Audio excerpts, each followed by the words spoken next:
माझा देश या निषेध अभियानांतर्गत आज शिवसेना महिला सेनेमार्फत सर्व राज्यभरामध्ये या निर्दयी व असंवेदनशील केंद्र सरकारचा मोठ्या प्रमाणामध्ये निषेध व्यक्त केला जातोय। सर्वांनाच राष्ट्रवादाचे व देशभक्ताचे सर्टिफिकेट वाटणारे सरकार, मोठमोठ्या वल्गना, मोठमोठ्या जुमलेबाजी करणारे हे सरकार, परंतु आज सट्टेबाजी पुढे, सट्टेबाजांच्या दबावापुढे भारत पाकिस्तान सामन्याला हिरवा कंदील देऊन तो सामना अस्तित्वात आणण्यासाठी खटाटोप करणारे यांचे जय शाह या सर्वांचा आम्ही शिवसेनेच्या माध्यमातून निषेध व्यक्त करतोय। अगदी मोठमोठे जुमलेबाजी करत या पंतप्रधानांनी आपल्याला सांगितलं होतं की टेररिझम आणि ट्रेड हे एकत्र होणार नाहीये किंवा पाणी आणि खून हे एकत्र वाहणार नाही असं सांगून यांनी आमच्या सर्व ज्या महिलांचं सिंदूर उजाडलं होतं त्यांच्या सगळ्यांच्या भावनांची त्यांनी अगदी राख रांगोळी आजच्या या सामन्याच्या माध्यमातून केलेली आहे।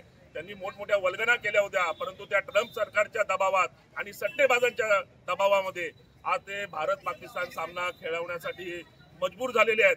भारत पाकिस्तान सामना म्हणजे 20-25 हजार कोटींची उलाढाल आणि तेवढी सट्टेबाजी।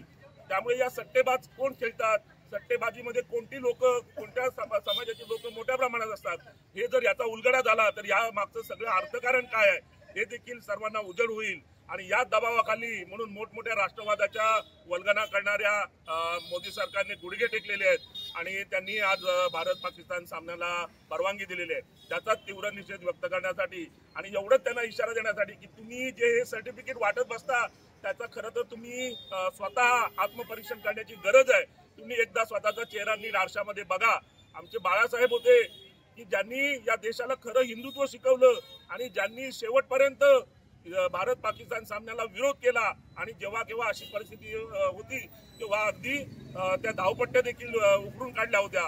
तेव्हा माझं पंतप्रधान मोदी साहेबांना आव्हान आहे की त्यांनी बाळासाहेबांच्या या विचारांचा नक्की अभ्यास करावा आणि त्यांचे विचार आपल्या या कार्यकर्तृत्वामध्ये आत्मसावे।